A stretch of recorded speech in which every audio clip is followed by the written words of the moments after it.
Boa tarde, meus amigos. Estamos aqui de novo com o nosso projeto Poesia Brasileira. Hoje será a 29ª live desse projeto. Todo domingo às 5 horas da tarde estamos apresentando um poeta do Brasil, né? Um autor que deixou pra gente um grande legado, uma obra, né? E eu já apresentei aqui poetas de vários estilos literários e de várias épocas. Hoje, né, tenho o prazer de apresentar Alvarenga Peixoto. Alvarenga Peixoto todo mundo deve ter ouvido falar quando estudamos lá na História, a Inconfidência Mineira. Ele, junto com Cláudio Mano da Costa, com Tiradentes, com mais alguns intelectuais da época, quiseram libertar o Brasil de Portugal. Na época de Alvarenga Peixoto, ele nasceu em 1742, o Brasil era colônia de Portugal. Então, Portugal explorava as terras brasileiras e levava para a coroa o nosso ouro, a nossa madeira, as nossas pedras preciosas, né? E cobrava impostos caríssimos dos brasileiros. E isso causou a revolta da Inconfidência Mineira, que surgiu em Vila Rica, hoje Ouro Preto. Alvarenga Peixoto era um desses intelectuais da época, junto com vários outros que começaram esse movimento que todo mundo sabe como é que terminou, né? A maioria foi condenada a degredo, exílio, e Tiradentes foi preso, enforcado e decapitado. Alvarenga Peixoto foi advogado, poeta, um dos principais articuladores do movimento Inconfidência Mineira, né? Ele nasceu no Rio de Janeiro em 1742 e faleceu em Ambaca, em Angola, no dia 27 de agosto de 1792. Ele foi detido e julgado por participar do movimento Inconfidência Mineira e foi condenado, então, ao degredo na África.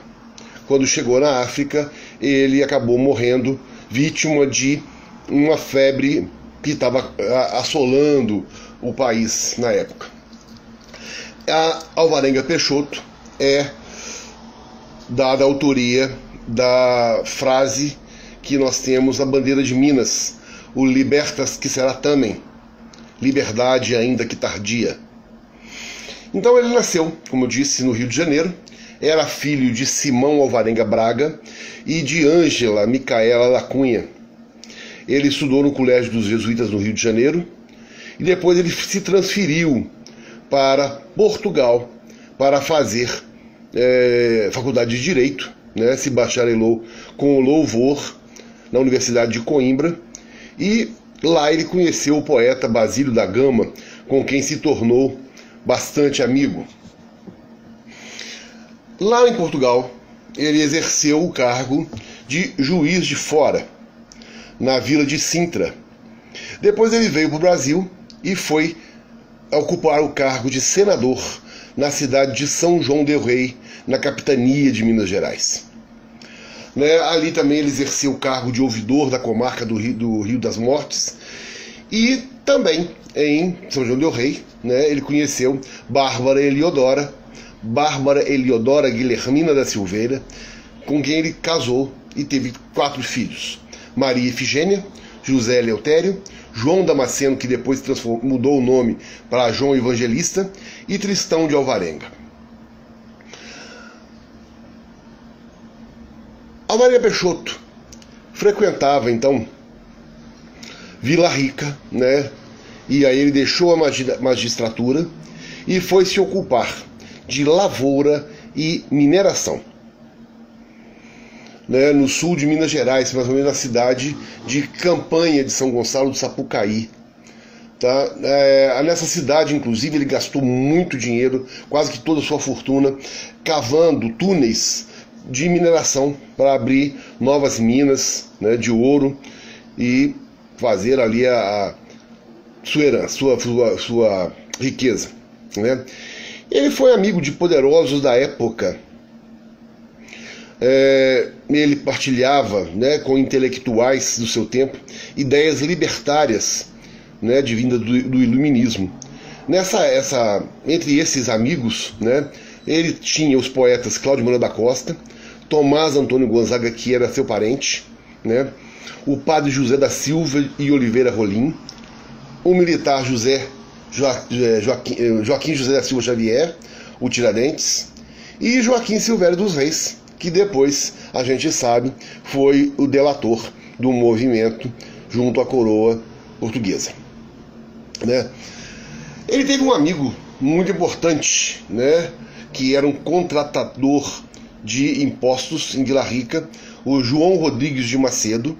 Esse João Rodrigues, inclusive, ajudou muito a sua esposa Bárbara Eleodora depois que ele foi para o exílio, né? E era uma pessoa de grande amizade. Esse Macedo arrecadou, inclusive, ele comprou no leilão a metade da fazenda de Alvarenga Peixoto, depois que ele foi para o degredo, porque os seus bens foram confiscados. Um negócio muito complicado, né? Mas Alvarenga Peixoto chegou numa fase, então, que ele estava envolvido em dívidas, né, em impostos em atrasos, estava envolvido no movimento da Inconfidência Mineira. Aí ele foi detido e foi feito prisioneiro na Ilha das Cobras. Foi julgado, condenado e foi deportado então para Angola, onde veio a falecer logo depois da sua chegada, né, como eu falei, vítima de uma febre lá tropical que assolava o local. Eu quero agradecer a presença de todos vocês. Margarete está falando pra gente que são os fantásticos poetas inconfidentes, com certeza, né? Tinham muito a falar da época, né? Da coisa de opressão, povo, governo, né? Então a gente tem um monte de amigos aqui, professor Wagner Lacerda, tá? Todo mundo, sejam todos bem-vindos. A obra de Alvarenga Peixoto acabou ficando pequena, né? Porque tanto a obra dele quanto a da Bárbara Eleodora foi muito destruída quando quando o Alvarenga Peixoto foi preso, né? A sua casa invadida, e acabaram destruindo muita coisa, né? Então Rodrigues Lapa, depois de algum tempo, recolheu alguma coisa, né, e publicou, tá? Ele tem a sua obra relacionada ao arcadismo brasileiro, né, uma fase que a gente já falou aqui do arcadismo brasileiro. É um tipo de poesia onde normalmente o eu lírico tinha muito a ver com o pastor, a pastora, a fase mais do bucolismo, e várias coisas importantes eram faladas com muitas e muitas metáforas, né? A temática amorosa era uma vertente da sua poesia, né? Mas também tinha uma postura crítica, uma postura política importante para a época. Entre suas obras está, né, a poesia A Dona Bárbara Eleodora, A Maria Efigênia, Canto Genetlíaco, Stella Inise, Eu Não Lastimo o Próximo Perigo, né? Eu Vi a Linda Jônia, Sonho Poético, e traduziu para o português a peça teatral Mérope, de Scipione Manfei. Então, é importante a gente pensar, gente, que nós temos aqui um poeta do arcadismo, um poeta que tinha ideais de liberdade, né? Tinha um governo que oprimia, que cobrava impostos caríssimos, né? O Brasil não era um país, como eu disse, o país era colônia de Portugal, e todos eles bastante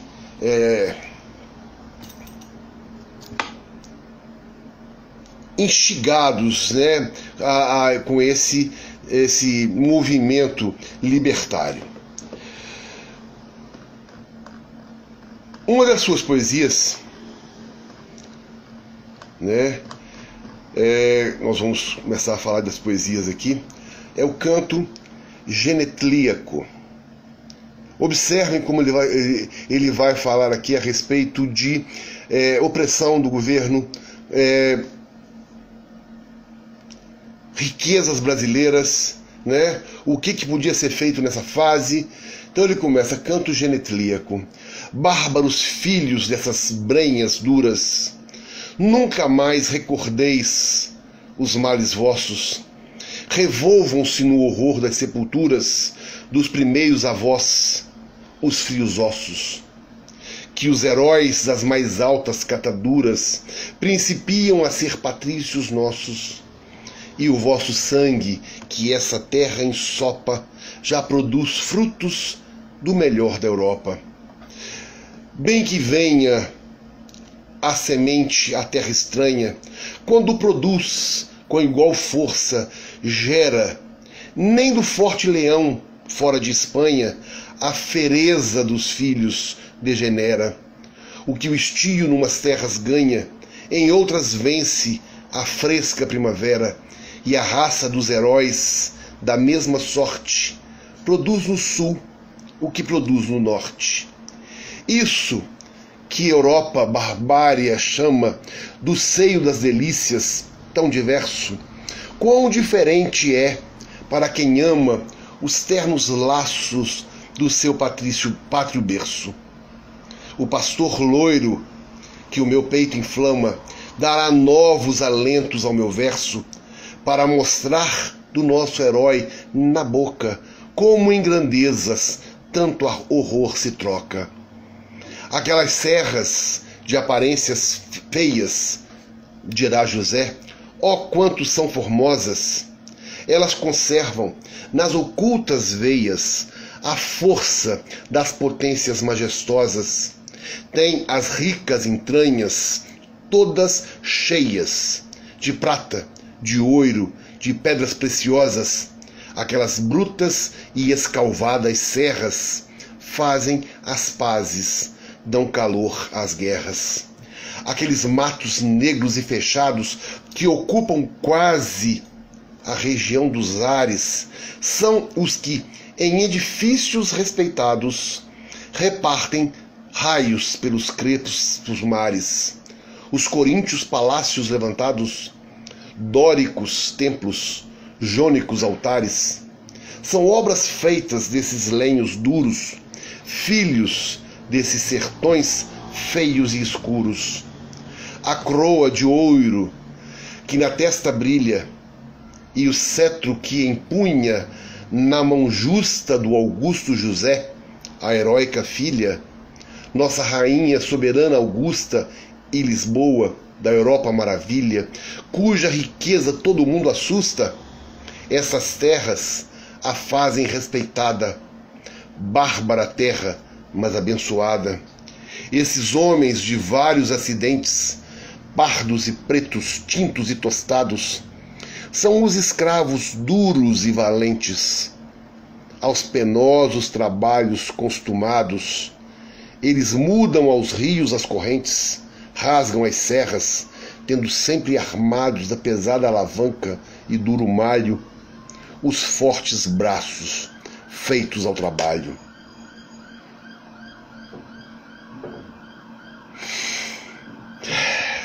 Uma visão brasileira da época, né, gente? Aqui ele fala a respeito que o que está aqui encanta a Europa, né? O que está aqui vai para a Europa. Então, as serras, todas destruídas pela mineração, em busca de ouro, de prata, de pedras preciosas. Nossa madeira, né? Como tivemos madeira que foi para a Europa poder fazer, né, várias construções. E aqui, bastante característica, né, do arcadismo, ele fala aqui a respeito das construções gregas, né? Os coríntios palácios levantados, dóricos templos, jônicos altares, né? São obras exatamente feitas com esses lenhos duros que ele fala aqui, né? São obras feitas desses lenhos duros, filhos desses sertões feios e escuros. E continua falando a respeito da coroa de ouro, né? Do cetro, né? Então, toda a beleza, né, que a Europa ostenta vem dessas terras, bárbara terra, mas abençoada. E não deixa também de falar a respeito do povo, né? É que ele fala: estes homens de vários acidentes, pardos e pretos, tintos e tostados, são escravos duros e valentes, né? Que trazem os braços fortes, né? Feitos ao trabalho. Isso aqui é uma demonstração do Brasil da época. Que coisa linda, né, gente? Um poema, um soneto de amor, como era muito da sua poesia, né? Aqui ele fala de açucenas e rosas misturadas. De açucenas e rosas misturadas, não se adornam as vossas faces belas, nem as formosas tranças são daquelas que os raios do sol foram forjadas. As meninas dos olhos delicadas, verde, preto ou azul, não brilha nelas, mas o autor soberano das estrelas nenhuma fez a elas comparadas. A jônia, as açucenas e as rosas, a cor dos olhos e as tranças doiro, podem fazer 1000 ninfas melindrosas. Porém, quando é caduco esse tesouro, vós, sobre a sorte toda das formosas, ainda ostenta na sábia frente o loiro. Né? Então, uma poesia bem romântica aqui, não deixando de citar divindades gregas, né? Ninfas melindrosas. Muito legal, muito legal. A Maria Ifigênia. Há dúvidas em relação a esse poema, se foi feito por ele ou Bárbara Heliodora. A Maria Ifigênia, em 1786, quando ela completava 7 anos. Amada filha, é já chegado o dia em que a luz da razão, qual tocha acesa, vem conduzir a simples natureza. É hoje que teu mundo principia. A mão que te gerou teus passos guia, despreza ofertas de uma vã beleza e sacrifica as honras e a riqueza às santas leis do Filho de Maria. Estampa na tua alma a caridade, que amar a Deus, amar aos semelhantes, são eternos preceitos da verdade. Tudo o mais são ideias delirantes. Procura ser feliz na eternidade, que o mundo são brevíssimos instantes. Que coisa linda, né, gente? Vai, filha, 7 anos, tá na hora de você começar a sua vida. É hoje que teu mundo principia. E dá conselhos, né? Dá conselhos. Despreza ofertas de vã beleza, sacrifica as honras e a riqueza às santas leis de Jesus, né? Da igreja. Que amar a Deus e aos semelhantes são preceitos de verdade. Tudo mais são ideias delirantes. E termina maravilhosamente bem, né? procura ser feliz na eternidade, que o mundo são brevíssimos instantes. Ou seja, procura, elevar a parte espiritual, não dê tanta importância à parte material. Muito legal, muito importante. Talvez um dos poemas mais conhecidos, esse poema a gente recitava no grupo escolar, Liras, a Bárbara Eliodora. Essa poesia, gente, ele fez já preso, na Ilha das Cobras, e é um poema muito legal. Então ele fala: Bárbara bela, do norte estrela, que o meu destino sabes guiar. De ti ausente, triste somente, as horas passo a suspirar. Isso é castigo que amor me dá. Por entre as penhas de incultas brenhas, cansa-me a vista de te buscar. Porém não vejo mais que o desejo sem esperança de te encontrar. Isso é castigo que amor me dá. Eu bem queria a noite e o dia sempre contigo poder passar, mas orgulhosa, sorte invejosa dessa fortuna me quer privar. Isso é castigo que amor me dá. Tu entre os braços, ternos abraços da filha amada podes gozar. Priva-me a estrela de ti e dela. Busca 2 modos de me matar. Isso é castigo que amor me dá. É um poema triste, realmente, muito triste, como você diz, Margarete, é muito terrível, porque ele estava preso, sozinho, ela em Vila Rica, em campanha, com os 4 filhos, Mas o poema não deixa de demonstrar uma certa inveja, da posição da esposa com relação lá aos filhos. Ela está com os filhos, ele está sozinho, sem os filhos e sem ela, Mas a lírica desse poema, ela é um ritmo muito bom, Bárbara bela, do norte estrela, o meu destino sabes guiar. De ti ausente, triste somente, as horas passo a suspirar. Olha o ritmo disso, gente, Maravilhoso, um ritmo fantástico, A preocupação dos poetas antigos com esse ritmo na poesia, muito importante. Todo mundo que entrou depois, sejam bem-vindos.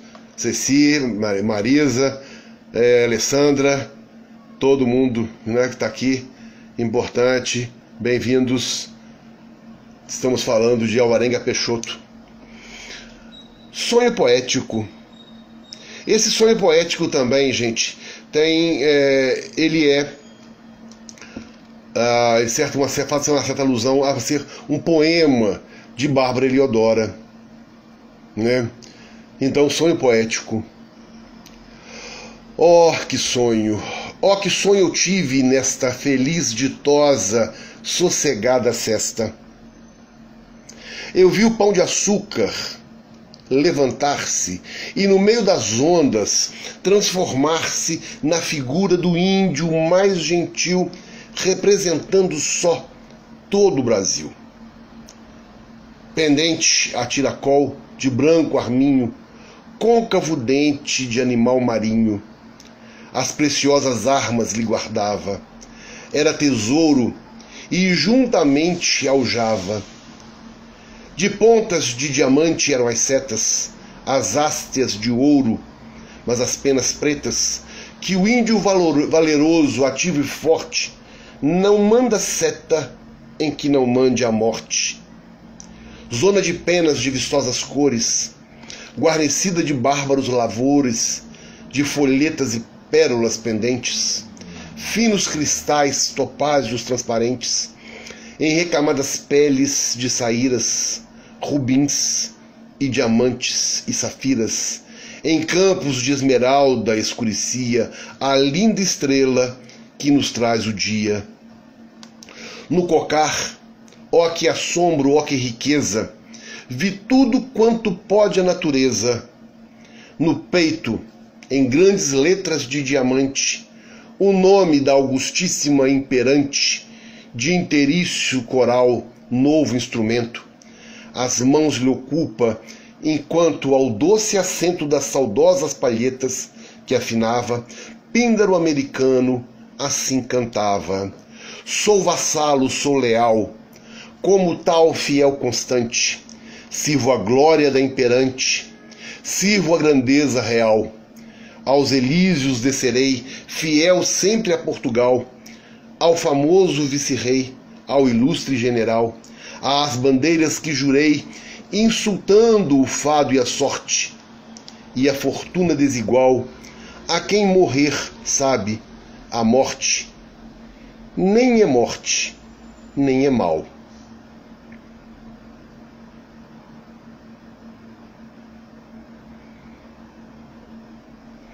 Né?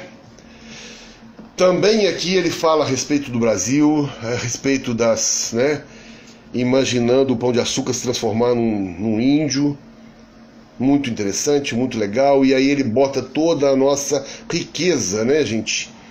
Ele coloca toda a riqueza brasileira, hastes de ouro, pérolas, diamantes, safiras, penas de aves brasileiras, né? Topázios. Ele vai falando a respeito disso tudo, e ele fala a respeito de não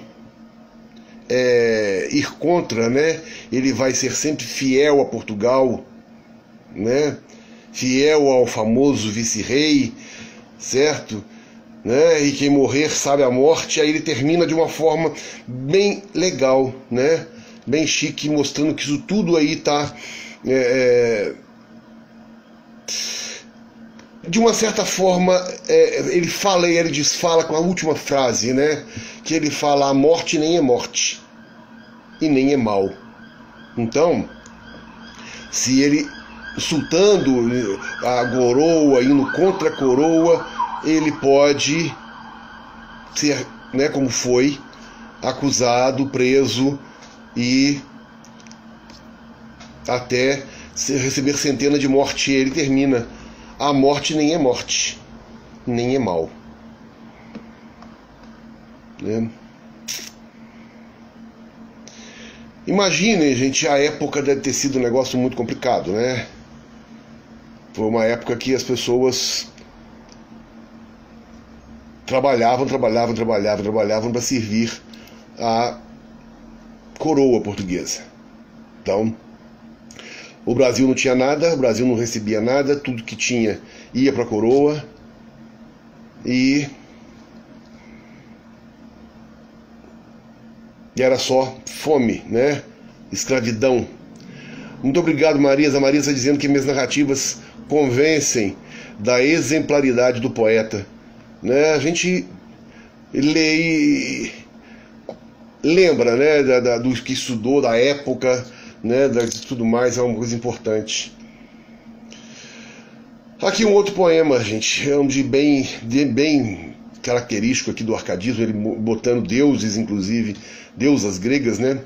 Eu vi a linda Jônia e namorado, eu vi a linda Jônia e namorado, fiz logo voto eterno de querê-la, mas vi depois a Nise, e é tão bela que merece igualmente o meu cuidado, a qual escolherei se nesse estado eu não sei distinguir esta daquela.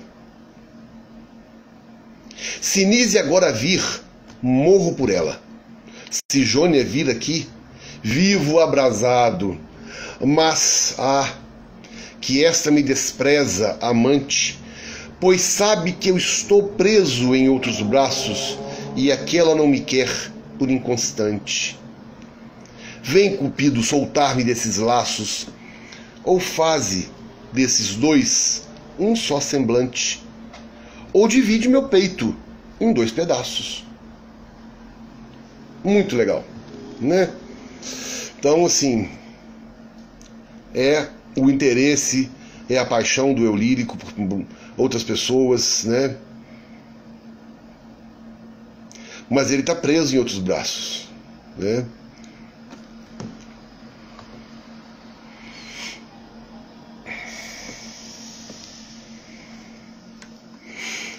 Muito interessante, né, gente? Ao mundo esconde o sol seus resplendores. Ao mundo esconde o sol seus resplendores, e a mão da noite embrulha os horizontes.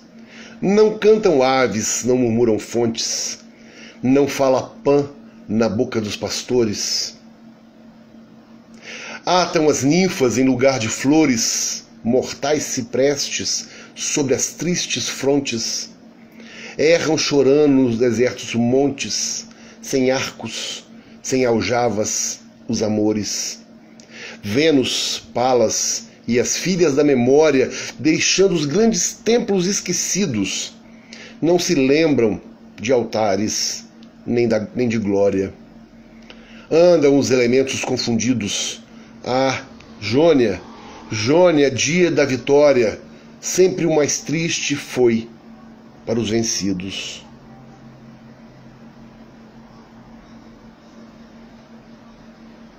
E esse soneto também traz aqui, gente, deuses, né, como Pan, Vênus, Palas, Jônia, né? Uma demonstração grande aqui de como era a poesia do arcadismo, né, gente? Um negócio muito legal. Então ele fala aqui a respeito de flores mortas, ciprestes, né? Desertos. Tudo para dar uma metáfora em cima daquilo que ele quer realmente falar, né? O dia de vitória sempre foi mais triste para os vencidos.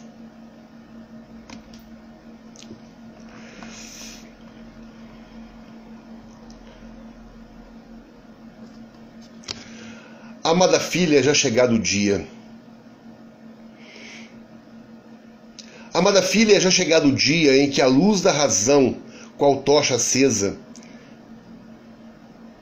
essa poesia eu já li, né, a respeito da Ifigênia. Então, é aquela que ele fala, né, que vem conduzir a simples natureza que hoje o mundo principia. Então é a poesia que ele fez para Ifigênia. E essa poesia também tem alguma coisa a ver com a Bárbara Heliodora. Talvez tenha sido ela que fez. E aí, vamos falar da Bárbara Heliodora. Bárbara Heliodora Guilhermina da Silveira. Ela nasceu em São João del Rei, em 1759, e faleceu em São Gonçalo da Campanha, né, em Vila da Campanha, em 24 de maio de 1819. Ela foi poetisa, mineradora e ativista política brasileira. Os seus pais foram José da Silveira e Souza e Maria Josefa Buena da Cunha. Então, ela foi, né, descendente de uma das famílias paulistas mais ilustres, a de Amador Bueno. Então, a Bárbara Heliodora se casou com Alvarenga Peixoto. Na realidade, eles começaram a viver juntos, e quando a Ifigênia já tinha 3 anos de idade, é que eles se casaram, né? O bispo de Mariana os casou no dia 22 de dezembro de 1781. Então, como eu falei, dessa união nasceram mais 3 filhos, né? Além da Ifigênia, o José Leotério, o João Damasceno e o Tristão Alvarenga. Tá? Bárbara Heliodora era uma mulher culta, ela sabia escrever, né? Na época, a mulher não era dado à mulher educação, cultura, a mulher não sabia escrever, a mulher não conseguia fazer muita coisa porque o papel da mulher era o de ser dona de casa e esposa, não podia fazer mais nada, né? Como ela era casada com Alvarenga Peixoto, né? E teve, assim, alguma participação no movimento da Inconfidência Mineira, ela ganhou o título de heroína da Inconfidência Mineira, né? A Efigênia morreu, infelizmente, quando tinha 13 anos de idade, caindo de um cavalo. Elas estavam indo de uma viagem, estavam voltando, né, de Campanha da Princesa para São Gonçalo do Sapucaí. Efigênia caiu do cavalo e morreu, né? Então, gente, o escritor Aureliano Leite, na sua obra A Vida Heróica de Bárbara Heliodora, escreveu o seguinte: ela foi a estrela do norte que soube guiar a vida do marido. Foi ela que lhe acalentou o seu sonho da Inconfidência do Brasil. Quando ele, em certo instante, quis fraquejar, foi Bárbara que o fez reaprumar-se na aventura patriótica. Disso e do mais que ela sofreu com alta dignidade, né, fez com que a posteridade lhe desse o tratamento de heroína da Inconfidência. Muito importante isso, gente. Como ela era esposa de um dos Inconfidentes, muitas reuniões foram feitas na sua casa, né? Acredita-se que ela também atuava na conjuração, né? Acredita que algumas reuniões, inclusive, foram feitas na sua casa, tá? Então, teve a participação, né, dela no movimento, tá? Acontece que nos interrogatórios, depois, quando eles foram presos, os Inconfidentes foram presos, eles omitiram a participação das mulheres, justamente para protegê-las, né, de alguma coisa mais séria que a coroa pudesse impor, como degredo, como morte. Então, os Inconfidentes omitiram a participação das mulheres. Mas se por acaso a Bárbara Heliodora realmente, né, participou desse movimento e como participou, como fez tudo, né, ela é a primeira mulher a participar de um movimento político brasileiro. Do mesmo jeito, né, que também ela é considerada a primeira poetisa brasileira, tá? O que aconteceu, gente? O Joaquim Silvério dos Reis delatou o movimento da Inconfidência Mineira, né? A coroa chegou, prendeu todo mundo, fez o que tinha que fazer, degredo para quase todo mundo, enforcamento e esquartejamento do Tiradentes, que era o responsável pelo movimento. E o Alvarenga Peixoto, no caso, ele foi para a Ilha das Cobras, depois ele foi julgado e foi levado para Angola. Né? Angola, ele ficou pouco tempo, como eu falei, ele veio a falecer. E aí, Bárbara teve que perder, né? Foram confiscados seus bens, foram confiscados os bens de todos os Inconfidentes, e ela passou a morar junto com seus filhos na casa de uma irmã, né? Essas duas perdas, tá? Tanto do marido quanto da filha, Efigênia, de repente justificam aí, corroboram a teoria da loucura, né, da demência que foi imposta a Bárbara Heliodora, né? Ela viveu na vila de Campanha da Princesa, né, até a morte. Então, gente, o que aconteceu? O capitão de guerra, né, Alberto Campos da Rocha, tá, ele publicou o seguinte, que a Bárbara Heliodora chegou a declarar que o casamento dela foi em comunhão de bens. Então ela tinha direito metade das terras e da fazenda do marido, né? Então isso foi dado a ela e o resto foi a leilão, tá certo? Ela vendeu a sua parte para o filho, José Eleutério de Alvarenga, né? E essa manobra acabava prejudicando aí a coroa. Então, por isso criaram essa coisa da demência para tentar anular essa venda e fazer com que a coroa recuperasse tudo que seria confiscado.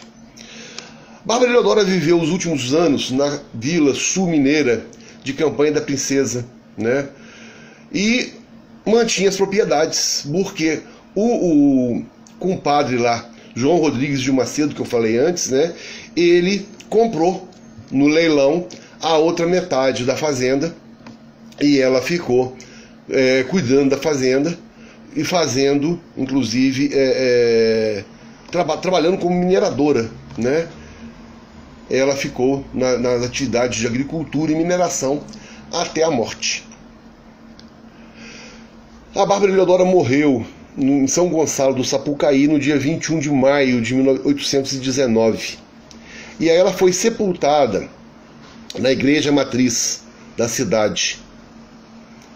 A certidão de óbito informa que ela morreu de tuberculose. Ela recebeu todos os sacramentos, foi envolvida com o hábito de Nossa Senhora do Carmo, acompanhada até a sepultura por 9 sacerdotes que rezaram as 9 lições que tinha na época para rezar no enterro, missa de corpo presente, né?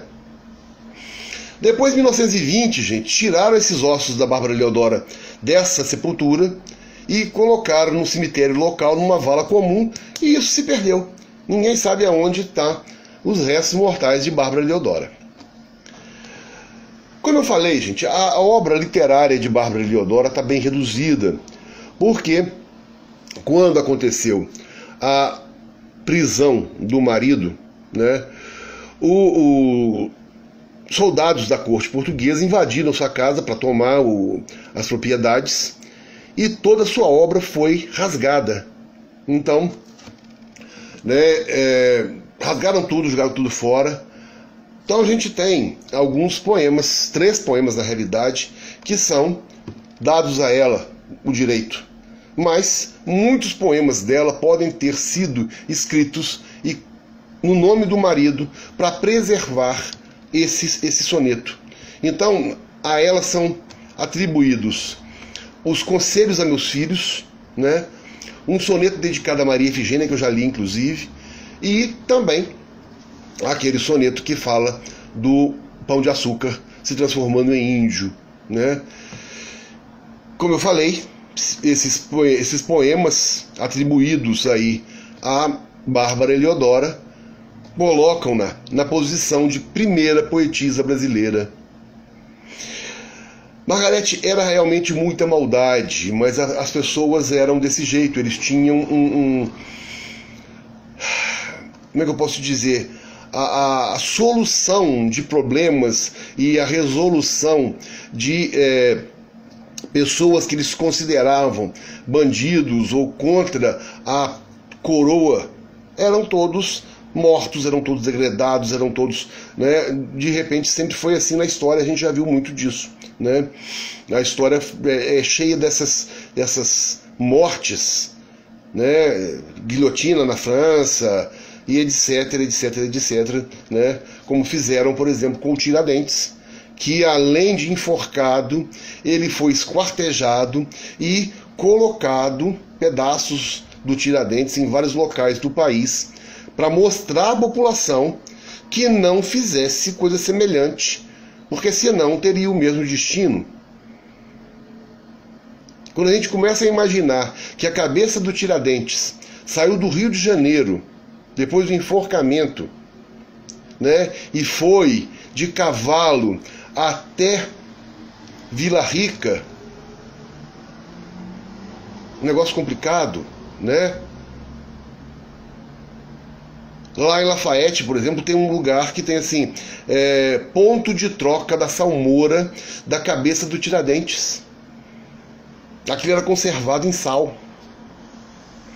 A cabeça do Tiradentes ficou exposta, né? Onde hoje tem a estátua do Tiradentes na Praça de Tiradentes em Ouro Preto, durante um tempão. Então era muito absurdo, era muito, como diz a Margarete, era um absurdo, era realmente muita coisa, mas será que o povo não era civilizado o suficiente? Com todas as barbáries que vemos hoje em dia acontecendo, será que o nosso povo hoje é mais civilizado do que o povo de outrora? Fica a dúvida, né? Então, a gente tem aqui a Bárbara Heliodora como uma pessoa muito importante que a gente, né, tem que dar a ela o valor. Então, a partir daí, gente, a Bárbara Heliodora, por exemplo, foi representada, foi inspirada em Bárbara Heliodora, né, o poema de Cecília Meirelles, né, o romance 75, ou de Dona Bárbara Heliodora, integra o Romanceiro da Inconfidência, da Cecília Meirelles, né? Ela foi representada no cinema, né, no filme Inconfidência Mineira, teve vários filmes que teve um monte de coisa importante aqui, mostrando Bárbara Heliodora em vários filmes, em curtas e longas-metragens brasileiras, inclusive no teatro, né? Tem um monólogo que chama Bárbara Heliodora, que foi interpretado pelo ator Marcelo Rezende, né? Natália Timberg também já interpretou a Bárbara Heliodora na novela 10 Vidas, em 69, e várias pessoas aí tiveram, mostraram o trabalho, mostraram a obra da Bárbara Heliodora, não só como poeta, mas como inconfidente, né? Então, gente, é de Bárbara Heliodora, como eu falei, o primeiro registro de uma mulher no Brasil usando a pena para escrever uma poesia, né? Sendo uma heroína da Inconfidência Mineira. Então, ela foi uma mulher de representatividade aí no movimento literário brasileiro, no movimento político brasileiro, né? E ela teve um monte de coisas importantes aí, né? Daquilo que eu falei, gente, alguns poemas de Bárbara Heliodora ficaram no nome do marido para que não desaparecesse a sua obra, como foi rasgado. Tem mais 10 minutos ainda, Marisa, não some não, peraí, né? Então, gente, nós estamos falando aqui de uma mulher que viveu no século XVIII, né? Numa colônia de exploração. A mulher, na época, ela tinha o direito de ficar calada, de ser esposa, de gerar filhos, né? Mais nada. A mulher não sabia ler, ela não tinha que saber ler. Se ela soubesse ler, ela ia aprender coisas que não devia, né? Mais uma vez aqui a gente pensa que a cultura, a leitura traz ideias, traz informações que de repente, né, para os governantes é melhor que as pessoas não tenham, tá? Então a gente fica numa situação assim complicada. A Bárbara Heliodora era além do seu tempo, né? Ela se juntou ao Valenga Peixoto, teve a filha, só veio a se casar 3 anos depois, quando a Ifigênia estava com 3 anos de idade, né? Isso, ela abriu mão da herança da família, inclusive, porque ela não se casou primeiro, ela teve um relacionamento, né? Ousou escrever poesias, ousou fazer a parte dela de política brasileira, né?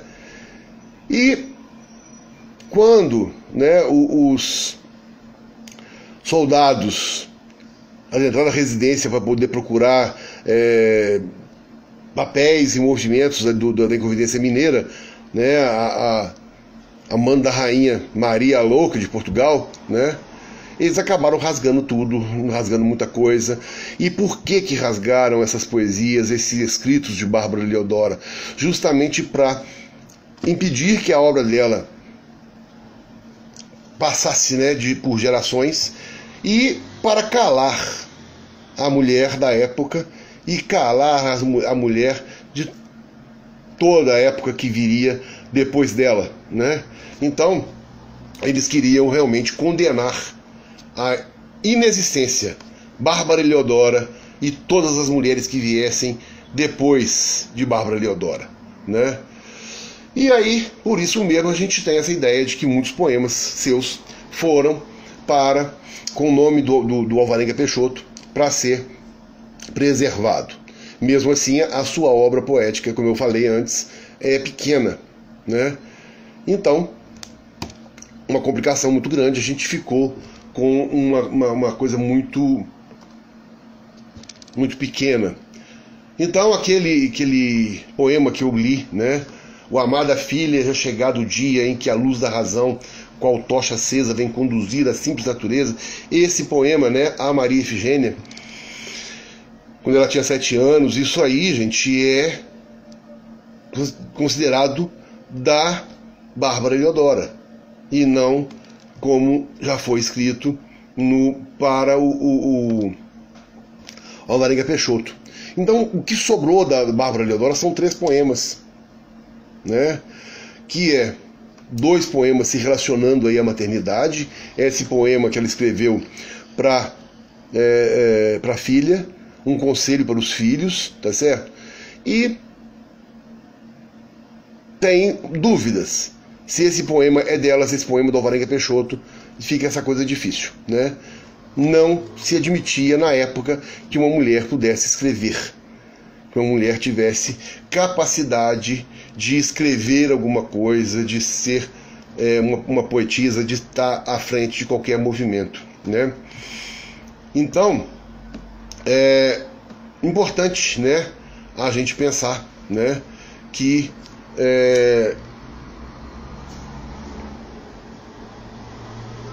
difícil, a época era difícil, a situação era difícil, mas ela fez a diferença, tá?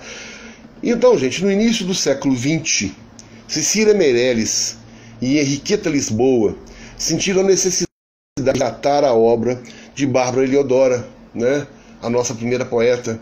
Então, esse resgate demonstra o quanto que as poetisas, as poetas, inclusive, Cecília Meirelles detesta ser chamada de poetisa, as poetas do século XX sentiam falta de ter uma tradição de uma mulher na literatura e na poesia brasileira, né? Então, sem esse passado aí, as mulheres não existiam na literatura. Então, Cecília Meirelles fez uma alusão a ela no Romanceiro da Inconfidência. Bárbara Eliodora chegou a escrever, inclusive, um ensaio sobre a Henriqueta Lisboa chegou a escrever um ensaio sobre Bárbara Eliodora, né? E não deixar a poetisa cair no esquecimento, né? Nós estamos no nosso tempo muito curtinho. Eu vou ler um poema aqui antes de continuar falando a respeito de Bárbara Eliodora, porque nós temos que mostrar esse poema da Bárbara Eliodora que chama Conselho aos Meus Filhos. Meninos, eu vou ditar as regras do bem viver. Não basta somente ler, é preciso ponderar que a lição não faz saber. Quem faz saber é o pensar. Nesse tormentoso mar de ondas, de contradições, ninguém soletre feições, que sempre se há de enganar. De caras e corações, há muitas léguas que andar. Aplicai, ao conversar, todos os 5 sentidos, que as paredes têm ouvidos e também podem falar. Há bichinhos escondidos que só vivem de escutar. Quem quer males evitar, evite-lhe a ocasião, que os males por si virão, sem ninguém os procurar. Antes que ronque o trovão, manda a prudência ferrar. Não vos deixeis enganar por amigos nem amigas, rapazes e raparigas, não sabem mais que asnear. As conversas e as intrigas servem de precipitar. Sempre vos deveis guiar pelos antigos conselhos, que dizem que ratos velhos não há modos de os caçar. Não batais ferros vermelhos, deixai um pouco esfriar. Que coisa, né, gente? As regras do bem viver não basta somente ler. Olha que coisa. Quem faz o saber é o pensar. Ou seja, tem que entender o que está lendo, tem que refletir a respeito, né?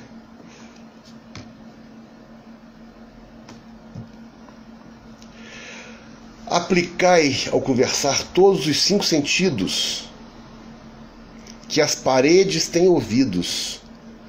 Né? Eles viviam numa época que as paredes tinham ouvido realmente, todo mundo era aquela coisa do medo da coroa, o medo de ser preso, então todo mundo delatava todo mundo, né?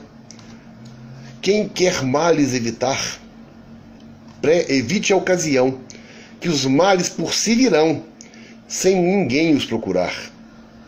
Olha que coisa. Não vos deixeis enganar por amigos nem amigas, rapazes e raparigas. Não deixe enganar por ninguém não, gente, né? A confiança ao outro é complicada, tem que saber fazer. Sempre vos deveis guiar pelos antigos conselhos que dizem que ratos velhos não há modos de os caçar. Eles são ariscos, né? Isso aqui é uma alusão à política na época, né? Não batais ferros vermelhos, deixai um pouco esfriar. Tudo na ponderação, tudo tem que ser ponderado, tudo tem que ser vivido de forma equilibrada, ponderada, né? Enfim, gente, o que eu tinha que mostrar hoje era o Alvarenga Peixoto, que foi, né, um grande poeta e membro da Inconfidência Mineira, que a gente também tem um certo respeito por ela, né, porque foi importante para o nosso Brasil. E essa mulher que, de repente, foi a primeira poeta brasileira, a primeira política brasileira, uma mulher de fibra, uma mulher que sabia conduzir a coisa, que não deixou o marido desistir do movimento, né? Ela não deixou que ele fraquejasse em momento nenhum, né? Então, e ela sofreu as consequências disso, gente, né? Infelizmente nós temos muito pouca obra, né, relacionada a ela, porque, como eu falei, foi tudo destruído. Mas muito obrigado, Marisa. Marisa está dizendo que eu estou fazendo um belo trabalho em nome da literatura. Muito obrigado. Estou tentando fazer uma coisa muito legal e transmitir isso para todo mundo. E aí, gente, nós vamos ter que concluir. Nós estamos com 1 minuto para concluir nossa live de hoje. Essa live, como eu falei, é a 29ª live do projeto Poesia Brasileira, onde cada domingo, às 17 horas, eu apresento a vida e a obra de um poeta brasileiro. Estou passando pelos diversos estilos de época. Hoje acabamos de falar de Alvarenga Peixoto e Bárbara Eliodora, poetas do arcadismo brasileiro, né? Já falei de modernismo, já falei do romantismo, do parnasianismo, de todos os modos, e mais surpresas vêm por aí. Espero que vocês tenham um resto de domingo muito bom. Até sexta-feira com a entrevista do Júlio no Instagram da Liga, e domingo que vem falaremos novamente da poesia brasileira. Amanhã à noite, no site da Marisa Timpone, nós temos a 3ª palestra da Academia Juiz de Fora de Letras, falando a respeito da invenção de Murilo Mendes. Estejam presentes. Tchau para vocês, beijos, até a próxima. Tchau, tchau, tchau.